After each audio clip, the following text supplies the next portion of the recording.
It's Tuesday, the 17th of June. Welcome to the President's Daily Brief.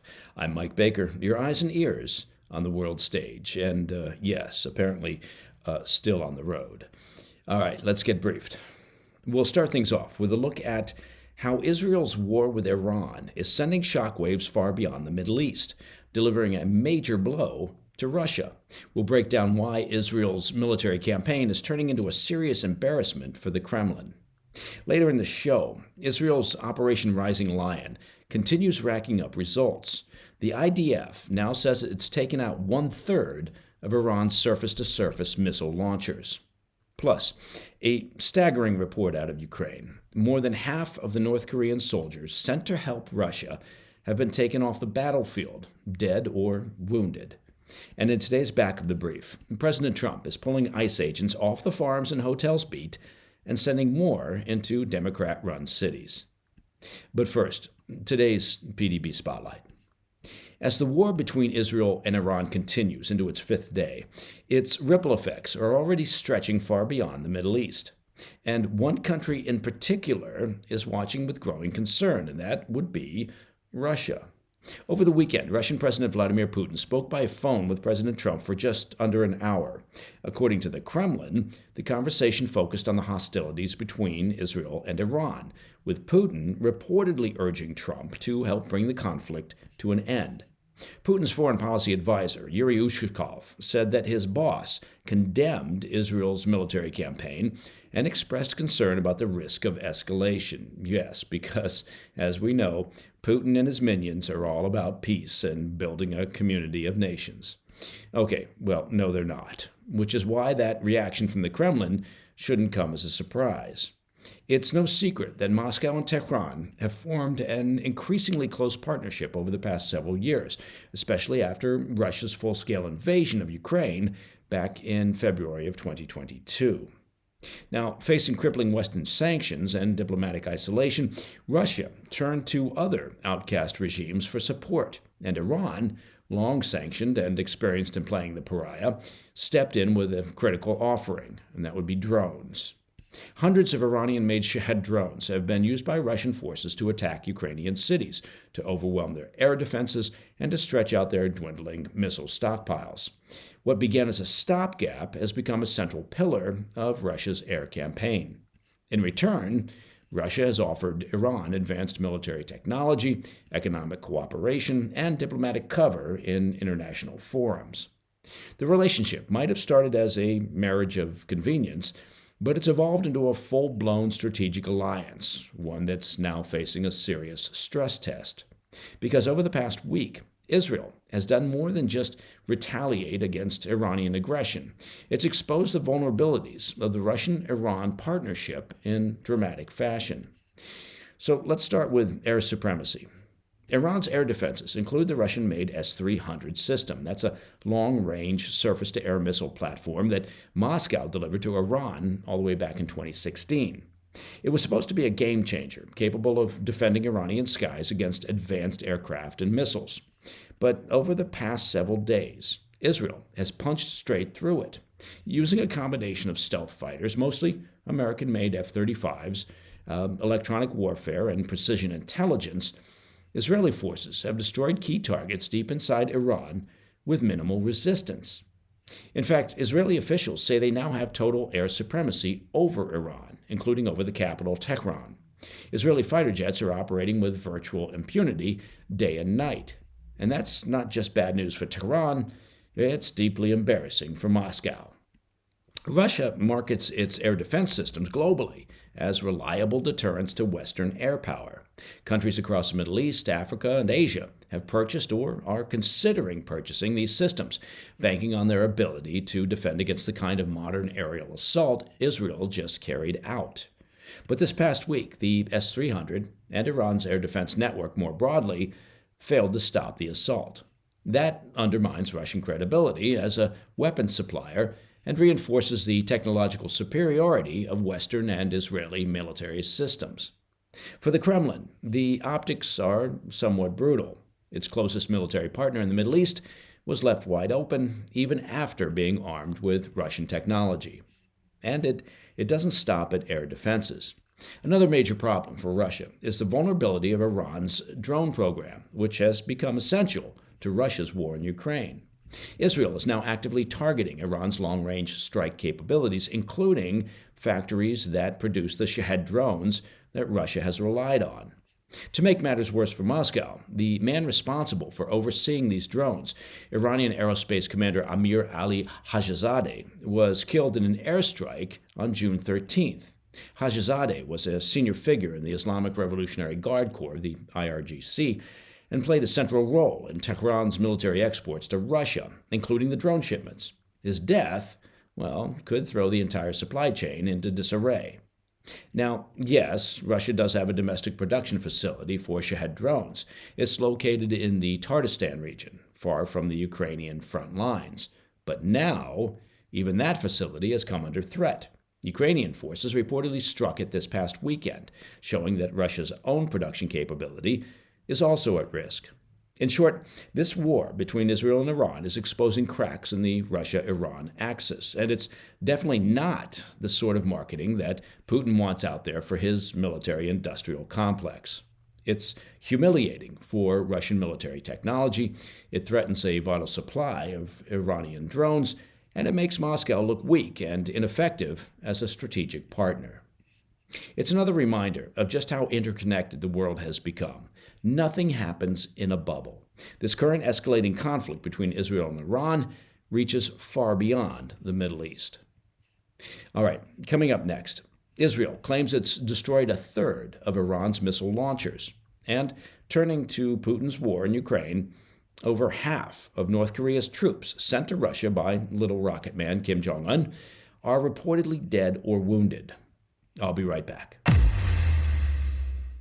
Hey, Mike Baker here. Now, as you know, I'm pretty much known far and wide as a real fashion icon. It's true. So let me give you the benefit of my style knowledge and tell you about a great company. Of course, I'm talking about True Classic.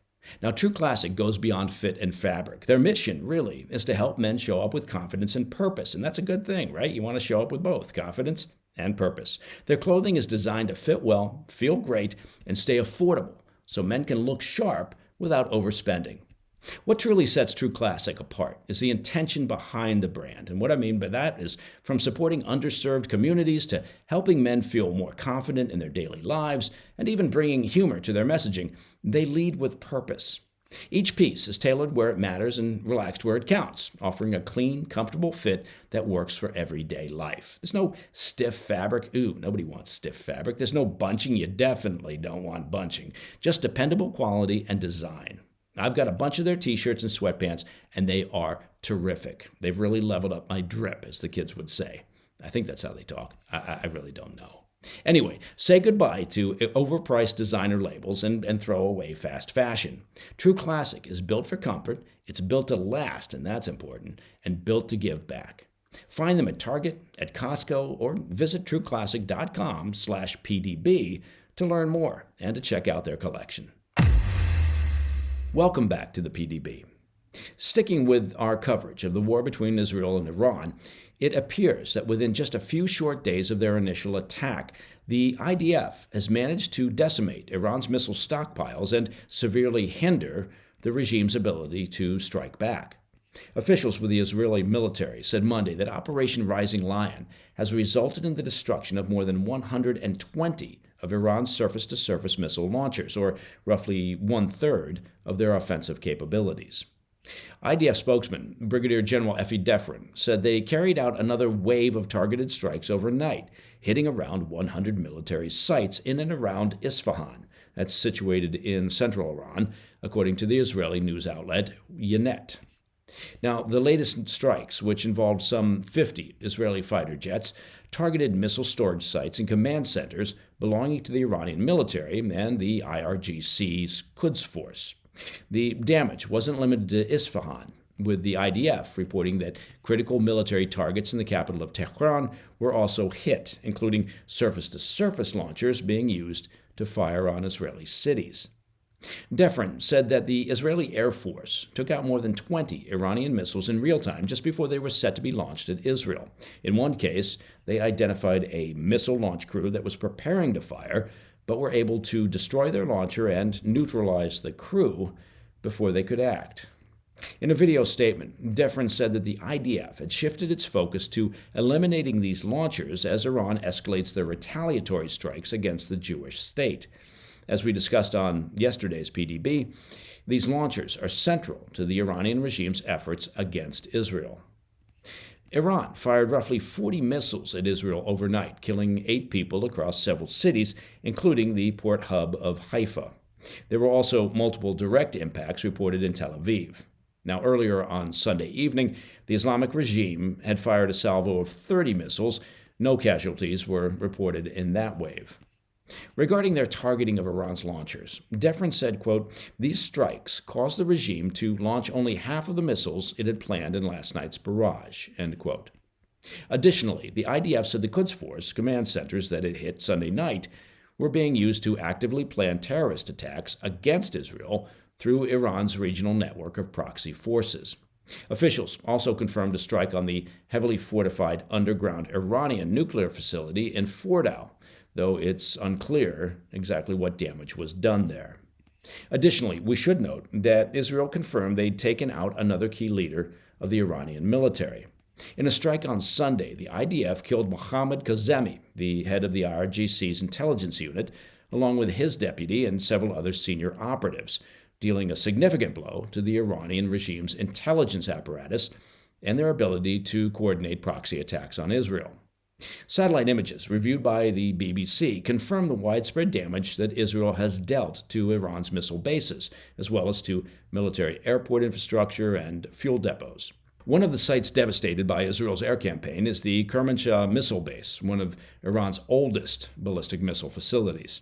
Satellite images show that multiple structures at the base have been completely destroyed, and there appears to be significant damage near 2 tunnel entrances up against the mountainside. Those tunnels were likely holding extensive supplies of critical munitions, including ballistic missiles, which the regime is known to bury deep in underground silos across the country. With every wave of Israeli strikes, Iran's arsenal is rapidly shrinking, and their ability to launch and sustain counterattacks is diminishing. And Israeli leaders have made it clear, they have no plans to slow the pace of their operations.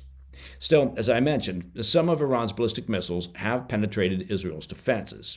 In a separate update on Monday from the Government Press Office of Israel, officials confirmed that so far, Iran has launched some 370 ballistic missiles at Israeli territory and have identified 30 impact sites.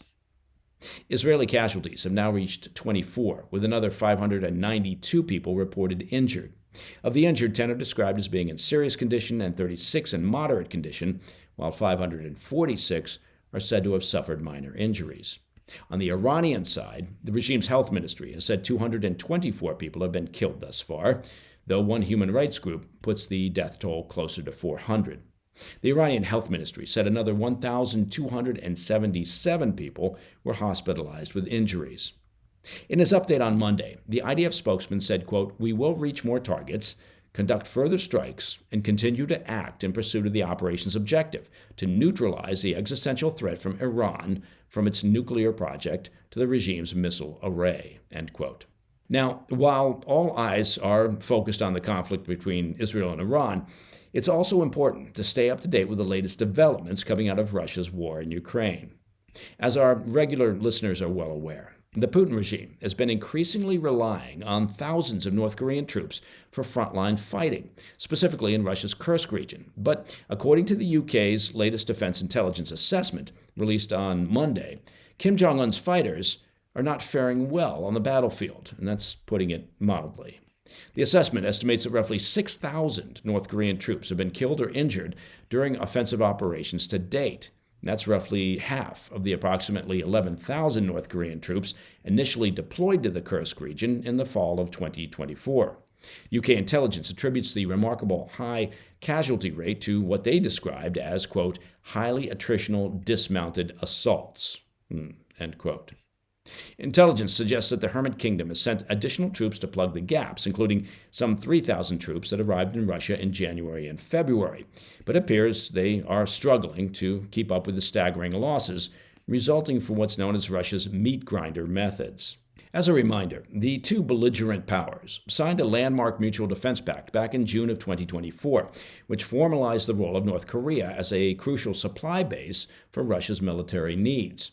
In addition to troops, North Korea has supplied billions of dollars worth of missiles and artillery to resupply Moscow's dwindling stockpiles. In return, Russia has sent North Korea oil products, air defense systems, electronic warfare tools, drones, satellite launch technology, and advanced military technology that will allow the Kim regime to update their ballistic missile program. Kim's ties to Moscow were further reinforced in late April when he hosted Russian Security Council Secretary Sergei Shoigu in Pyongyang. The two reaffirmed their mutual defense pact, with Russia's deputy foreign minister confirming that discussions are underway for a future visit by Kim to the Russian capital. Russia only officially acknowledged the presence of North Korean troops within their ranks back in late April, when President Putin formally thanked the Hermit Kingdom for their support and vowed to never forget the sacrifices of their forces. And those sacrifices continue to pile up. Okay, coming up next in the back of the brief. ICE raids are on pause in rural America, but ramping up in blue cities. I'll have those details next. Hey, Mike Baker here. Let me take just a few seconds of your time, if I could, to talk about your personal finances and your hard-earned savings and how to protect them, right? That's important. Look, did you know that during the last 12 months, the value of gold has jumped 30%? And central banks, well, they're busy buying up gold in record amounts. Look, with the usual ups and downs in the stock market and the general uncertainty over the global economy and the trade wars and, of course, the real wars and those pesky BRICS nations, let's not forget them, pushing hard to replace the U.S. dollar as the global reserve currency, it's no wonder that thousands of Americans are turning to Birch Gold Group because in times of uncertainty, gold can offer peace of mind. Birch Gold makes it easy to convert your IRA or your 401k into a tax-sheltered IRA in physical gold. Or, like a lot of folks, you can just buy gold to store at home. Just text PDB to 989-898, and Birch Gold will send you a free information kit on gold. There's no obligation. It's just useful information. With an A-plus rating with the Better Business Bureau and thousands of happy customers, take control of protecting your savings today. Text PDB to the number 989-898. In today's back of the brief, the Trump administration shifts its immigration crackdown away from farms and hotels and toward Democrat-led cities, pausing ICE raids in sectors crucial to the U.S. economy while doubling down on urban enforcement. The recalibration, reported by CBS News and the New York Times, follows weeks of pressure from agriculture and hospitality executives who warned that ongoing raids were gutting their workforces and threatening to destabilize entire industries. These sectors, which lean heavily on immigrant labor, much of it undocumented, have become flashpoints in the administration's broader immigration strategy. President Trump addressed the shift head-on in a Truth Social post, writing, quote, "Our great farmers and people in the hotel and leisure business have been stating that our very aggressive policy on immigration is taking very good, long-time workers away from them, with those jobs being almost impossible to replace," end quote. The commander-in-chief went on to blame what he called the, quote, "very stupid Biden open borders policy for allowing illegal immigrants to slip into jobs in key economic sectors. Trump posted, quote, "We must protect our farmers, but get the criminals out of the USA," end quote. According to the White House, the new immigration directive is less about backpedaling and more about precision, one that preserves the backbone of the U.S. economy while bringing new pressure to bear on what the president has labeled, quote, "Democrat power centers." The cities, such as Los Angeles, New York, and Chicago, he says, have refused to cooperate with federal immigration enforcement and protected violent offenders under the guise of sanctuary status. The policy shift comes amid a surge in anti-ICE protests nationwide. As we've tracked here on the PDB, LA descended into chaos last week after immigration raids resulted in hundreds of arrests, including individuals with violent felony records. Riots erupted downtown, prompting the White House to activate National Guard and Marine Corps units in the metro area. Now, with enforcement operations expected to accelerate, administration officials say the goal is not just about optics, it's about effectiveness. The new deportation benchmark has been raised to 3,000 removals per day, a nearly five-fold increase from the 650 daily target set earlier this year. As the administration's efforts to redirect their focus accelerate, Democrat-led cities are becoming the new front line in the White House's effort to crack down on illegal immigrants. And that, my friends, is the President's Daily Brief for Tuesday, the 17th of June. Now, if you have any questions or comments, please reach out to me at pdb@thefirsttv.com.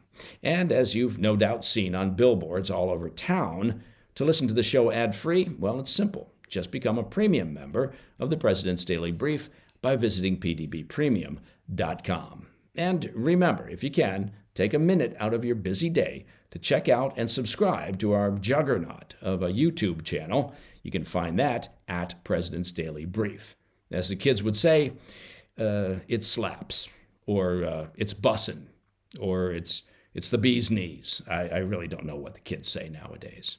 I'm Mike Baker, and I'll be back later today with the PDB Afternoon Bulletin. Until then, stay informed, stay safe, stay cool. Hey, thanks for tuning in. If you enjoyed this video, don't forget to hit that like button and leave a comment, a really positive, nice, and kind comment. That would be appreciated. And if you're not already subscribed to our channel, make sure to subscribe and turn on notifications so you don't miss any of our daily updates.